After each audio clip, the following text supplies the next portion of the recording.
Bonjour tout le monde, dans cette vidéo, je vais vous donner quelques secrets, quelques astuces pour réussir vraiment vos cartes. Vous allez voir, ça tient à pas grand-chose. Restez bien avec moi jusqu'au bout de la vidéo. Alors déjà, il y a quelques petites choses à savoir. Par exemple, quand on regarde dans son matériel, on se dit je vais prendre une feuille de papier blanc. Mais en fait, qu'est-ce qu'une feuille de papier blanc? À l'œil, comme ça, on pourrait croire que ce sont les mêmes blancs, en fait, mais quand on les met côte à côte, on voit quand même une nette différence. Donc, bon, ça, c'était une petite chose. Pourquoi je vous parle de ça? Puisque vous avez certainement vu dans la miniature de la vidéo que je vais partir sur une carte très très simple et très sobre, parce que c'est comme ça, en fait, qu'on met le plus de chances de notre côté de réussir des choses. C'est de ne pas faire des choses forcément trop compliquées. Comme ça convient au plus grand nombre, mais ça, je vous l'ai déjà dit à plusieurs reprises. Mais pour l'instant, on va s'attarder sur l'élaboration de cette carte en elle-même. J'ai découpé deux des papiers que je vous ai montré un petit peu plus haut. Je vais utiliser ceux qui avaient une teinte un tout petit peu plus jaune que l'autre, c'est-à-dire que j'ai utilisé les papiers du bloc d'action. Et ce papier, il est plutôt bien pour l'embossage à froid, puisque là, il va être question de ça. Et je vais mixer deux classeurs d'embossage l'un avec l'autre. Je vais vous montrer ça tout de suite. Et qui dit embossage dit qu'il faut régler sa machine de découpe, c'est-à-dire que là, il faut la faire passer en machine d'embossage et donc la régler à cet effet. Et la petite astuce, surtout faites attention parce que ça peut être important dans certaines machines. Pensez bien à mettre votre classeur comme je l'ai mis moi-même parce que de temps en temps, on peut ne pas faire attention et ne pas le mettre dans le bon sens à l'intérieur de sa machine et de temps en temps, eh bien, ça va pouvoir avoir, quelques conséquences qui sont pas très, très bonnes. Donc ça, c'est quelque chose aussi à savoir, ça va peut-être pouvoir sauver votre matériel. Ici, donc, j'ai choisi d'embosser 2 papiers de tailles différentes et vous allez comprendre pourquoi par la suite. Et là, je vais m'attaquer au tamponnage.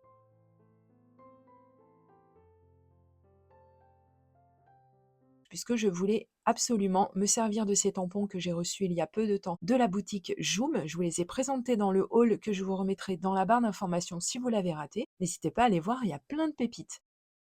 Et en plus, les prix sont vraiment, vraiment très attractifs. Alors, je vais utiliser ma stamp plateforme parce que j'ai vraiment envie, comme d'habitude, de réussir mon tamponnage du premier coup. J'ai pas de temps à perdre et surtout, j'ai horreur de gaspiller du papier. Donc, c'est vrai que je préfère utiliser ma stamp plateforme plutôt que des blocs acryliques que je vais utiliser au goutte à goutte. On va dire, je les ai toujours bien entendu parce que ça peut servir pour d'autres choses. Mais quand on veut être précis et qu'on veut vraiment avoir les meilleurs rendus, je vous conseille d'utiliser une plateforme d'aide au tamponnage. Pour la mise en couleur de mon tamponnage, justement, je vais, comme bien souvent, utiliser les crayons de couleur qu'on trouve chez Action. Alors ceux-ci, je ne sais pas si ce sont les derniers, je suis pas certaine. Il y a peut-être eu d'autres générations qui sont sorties chez Action. En attendant, ceux-ci sont vraiment, vraiment bien. Je vous en ai parlé très régulièrement dans pas mal de vidéos. C'est vrai que ce sont des crayons de couleur qui pourtant ne coûtent pas très cher et avec lesquels personnellement je suis assez à l'aise et on est beaucoup dans ce cas-là puisque vous m'en avez parlé vous aussi et que vous les aimez beaucoup également ces crayons de couleur. Donc si vous passent sous la main, n'hésitez pas à vous les procurer. Donc je vais détailler très rapidement puisque comme d'habitude, je vais être obligée de le faire pour les personnes qui viennent d'arriver sur ma chaîne ou pour les personnes qui débuteraient un petit peu en mise en couleur. Donc là, j'ai sélectionné 3 couleurs, je vous les ai montrées dans la boîte si vous voulez absolument copier le rendu que je vais donner à ma petite fleur. C'est ce que je vous encourage de faire d'ailleurs, personnellement, c'est comme ça que j'ai commencé. J'ai vraiment copié du début à la fin le processus de mise en couleur avec des personnes comme Christina Werner ou Jennifer Maguire, etc. J'essayais de me procurer le même matériel qu'elle et de copier allègrement la technique du moins. Et une fois qu'on est à l'aise avec tout ça, qu'on arrive à peu près à avoir les mêmes résultats, puisque rappelez-vous quand même, le fait de filmer, ça va magnifier un petit peu le résultat. En vérité, c'est joli aussi, mais la vidéo, ça magnifie toujours un petit peu tout ça.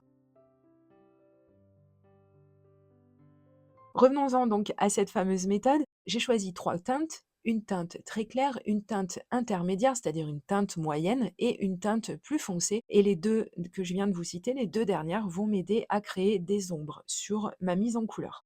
J'ai appliqué de façon uniforme la première teinte, c'est-à-dire la plus claire. Je n'ai pas beaucoup appuyé, ça dépend du résultat que vous souhaitez obtenir, mais en général, il est conseillé quand on fait son aplat avec la première teinte, avec la teinte la plus claire, de vraiment retenir la pression qu'on exerce sur son crayon de couleur, quitte à devoir revenir après pour ajouter de la pigmentation, parce qu'il est toujours beaucoup plus facile d'en rajouter que d'en enlever. Croyez-moi, vous penserez à moi quand ça vous arrivera, donc ayez bien la main légère et ensuite, une fois que vous êtes satisfait de votre aplat, donc de la première teinte que vous avez placée, c'est-à-dire la plus claire, il faut que ce soit assez uniforme, hein, si possible. On peut attaquer les ombres avec la couleur intermédiaire. Donc là, il faut imaginer savoir un petit peu dans votre imaginaire où est-ce que la lumière vient taper et les endroits où justement la lumière ne va pas atteindre certaines parties des pétales de la fleur, par exemple le centre ou sous les pétales. Et donc à ces endroits-là, il faudra accentuer les ombres et c'est ici qu'on va pouvoir se permettre d'appuyer un tout petit peu. Là aussi, allez-y doucement, c'est beaucoup plus facile comme ça.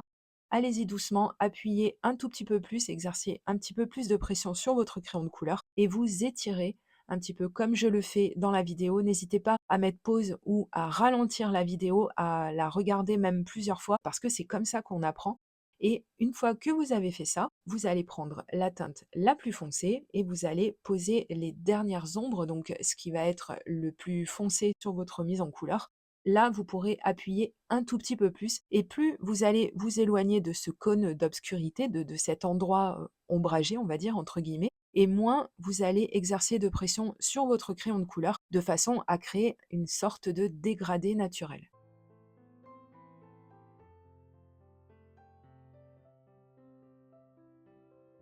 Alors il faut quand même pas mal de pratique. Je vais pas vous le cacher, si vous commencez dans cette discipline, c'est pas toujours gagné d'avance. Il y a des personnes qui sont très douées dès le départ, mais pour la majorité, et c'est la majorité, j'en fais partie d'ailleurs toujours, il faut beaucoup, beaucoup pratiquer et une fois que vous vous sentez un petit peu plus à l'aise avec ça, vous allez pouvoir augmenter le nombre de couleurs avec lesquelles vous allez travailler. Donc ça, c'est très, très intéressant. Mais au début, vous pouvez déjà commencer ne serait-ce qu'avec une seule couleur pour vous exercer, toujours avec ces histoires de pression exercée sur le crayon de couleur. Et comme ça, vous allez comprendre un petit peu comment votre matériel réagit. C'est-à-dire que selon les crayons de couleur que vous allez utiliser, faites la comparaison, utilisez deux marques différentes, par exemple, avec une même teinte, une même couleur. Vous verrez qu'en fait, ils seront ces deux crayons plus ou moins secs ou plus ou moins gras et vous n'aurez pas forcément, même si vous avez la même couleur, vous n'aurez pas forcément le même rendu. Donc c'est très important également la pratique pour bien connaître son matériel, que ce soit pour la mise en couleur avec les crayons de couleur, mais c'est valable également dans beaucoup de choses de toute façon. Une fois qu'on connaît bien son matériel, on sait comment il réagit et on sait un peu mieux comment s'en servir.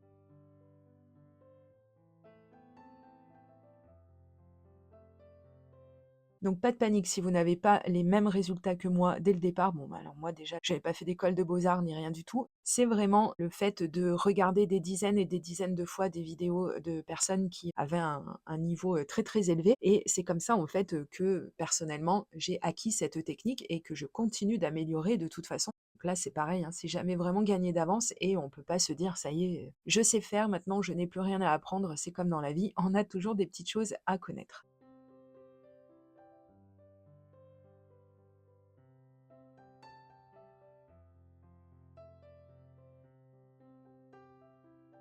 Alors j'ai changé de couleur pendant que je parlais. J'ai pas fait quelque chose d'extraordinaire puisque la surface est un petit peu longue. La tige de la fleur, elle est un petit peu longue à coloriser, mais elle est pas très large et c'est pas très compliqué, donc j'ai pas multiplié les teintes, j'en ai seulement pris 2 pour pouvoir avoir des effets d'ombre.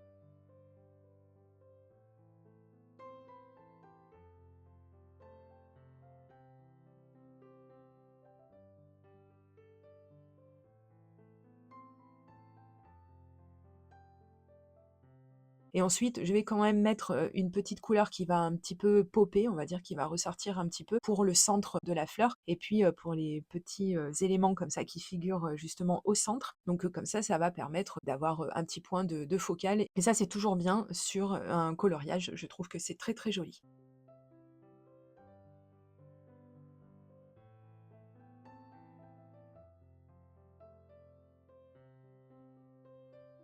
Ces tampons, non seulement sont très beaux, mais en plus, je vous l'ai dit, quand je vous les ai présentés, je les ai choisis parce qu'en fait, ils sont disponibles avec les dies assortis. Alors ça, avoir des dies coordonnés à vos tampons, mais alors c'est juste formidable. Autant c'est vrai que certains des tampons de cette planche sont pas forcément trop compliqués à découper, mais il y en a d'autres où vous allez voir un petit peu plus loin, ne serait-ce que pour le tampon texte, où là, on est, on est quand même bien content d'avoir quelque chose qui fasse le boulot à notre place.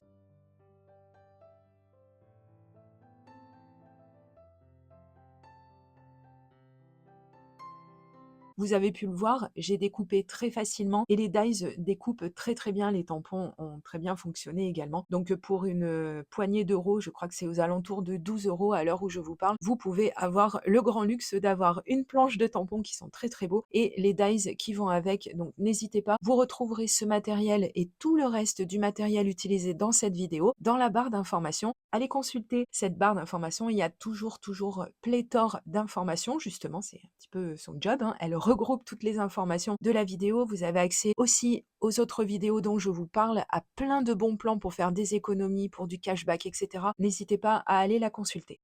Alors ensuite, une fois que j'ai terminé la mise en couleur de mon tampon, je vais m'occuper du montage du devant de ma carte. Alors j'ai pris la base de carte que j'ai créée et je vais déjà, dans un premier temps, coller le premier panneau de mon devant de carte. Et pour faire un petit peu de volume, parce que bien qu'elle soit très très simple, mais vraiment très très simple, surtout dans la partie du fond de notre devant de carte, c'est très très simple puisqu'on est sur des papiers blancs sur blanc avec en plus une base de carte blanche. Donc forcément, il va quand même falloir y avoir à un moment ou à un autre quelque chose qui va un petit peu ressortir. Donc ici, en plus du relief de l'embossage à froid, j'ai choisi de placer le deuxième élément que j'ai embossé. J'ai choisi de le placer lui aussi en relief et pour économiser de temps en temps, parce que ça fait pas de mal non plus, un petit peu ma mousse adhésive, j'ai utilisé une chute de papier d'emballage. Vous pouvez utiliser de la cartonnette, etc. C'est bien de toujours en avoir un petit peu dans sa scrap room parce que ça va vous permettre de mettre un petit peu de relief. Donc je l'ai collé comme vous l'avez vu et ensuite je vais quand même utiliser de la mousse adhésive en relief, hein, les petits carrés qui viennent de chez Craftelier qui sont archi pratiques, ils collent très très bien, il n'y a même pas besoin, comme par exemple ceux qu'on trouvait passer un temps chez Action, de remettre un petit point de colle parce qu'on n'est jamais sûr que ça a vraiment adhéré correctement. Là, vous pouvez vraiment avoir confiance. Donc j'ai mis à certains endroits de la colle liquide et à d'autres endroits, parce que c'était un petit peu surélevé dû au relief que j'ai créé sous mon deuxième panneau, et bien évidemment il a fallu que je suive un petit peu ce relief. C'est pour ça que j'ai placé quelques petits carrés de mousse 3D.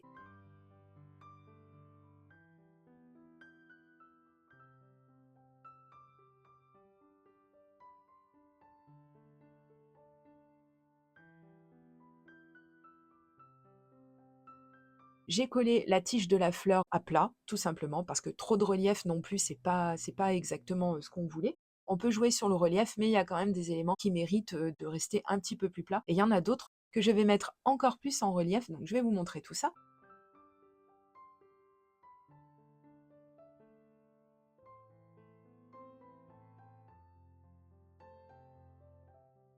Pour ce faire, c'est très simple. J'ai tamponné déjà le tampon texte dont je vous parlais, qui fait partie de la même planche de tampon, bien évidemment. Je ne vais pas me priver d'utiliser, c'est ce que je vous disais, le die coordonné, le die qui va avec, parce que alors pour arriver à faire une découpe comme celle-ci, c'est faisable, mais bon, c'est vraiment quand même, je trouve, du temps perdu par rapport au prix du set de tampons et des dies qui vont avec. Donc franchement, ça vaut pas le coup de s'en passer. Et ce que je vais faire pour créer mon relief cette fois-ci, je vais utiliser seulement le die qui correspond au mot, à mon tampon texte, et je vais le redécouper plusieurs fois dans du papier blanc, le même papier. Après, vous pouvez, si vous voulez faire des effets de style, découper dans d'autres papiers pour attirer un petit peu l'œil, mais moi, vraiment là, je voulais une carte qui fasse vraiment chic, sobre, et vraiment avec beaucoup de blanc pour justement jouer sur les contrastes et attirer le plus possible, déjà dans un premier temps, l'œil sur la mise en couleur que j'aurais effectuée sur mon tampon fleur. Et ensuite, c'est très simple, on prend de la colle liquide, donc je vous conseille toujours les stylos colle parce que c'est toujours plus simple, et on va coller les petites découpes les unes sur les autres jusqu'à arriver à la dernière, celle où figure le mot qu'on a tamponné.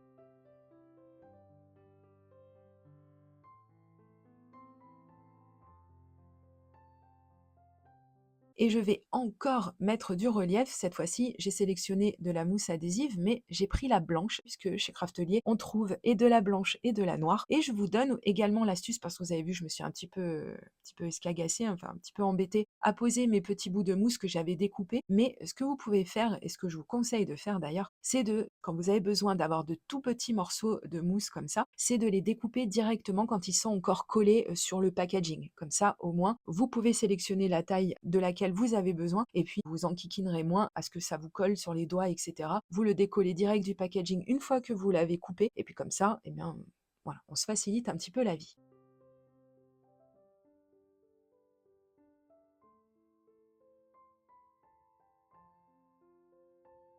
J'ai posé justement mon tampon texte que j'ai bien mis en relief et je vais donner une toute petite touche de paillettes grâce à mon Wink of Stella. Donc ça, c'est un stylo à paillettes qui a refait surface un petit peu ces derniers temps dans mes vidéos. C'est vrai que je l'avais un petit peu laissé de côté et c'est bien dommage. Donc voilà pour cette carte qui, je vous dis, est très simple, très sobre, je trouve. Et c'est ça, en fait, pour moi, le secret d'une carte réussie, c'est pas le fait qu'elle soit arlequin, qu'elle soit remplie dans tous les sens, etc. Il faut bien penser que l'œil doit trouver des endroits où se poser et qu'il faut pas qu'il parte dans tous les sens. Et c'est un petit peu ça le secret quand on veut qu'une carte soit réussie. Donc dites-moi si vous êtes d'accord avec moi dans les commentaires et si vous avez trouvé cette vidéo utile, merci de me le dire grâce au petit pouce en l'air et je vous dis à très bientôt pour de prochaines vidéos créations. Gros bisous, bye bye.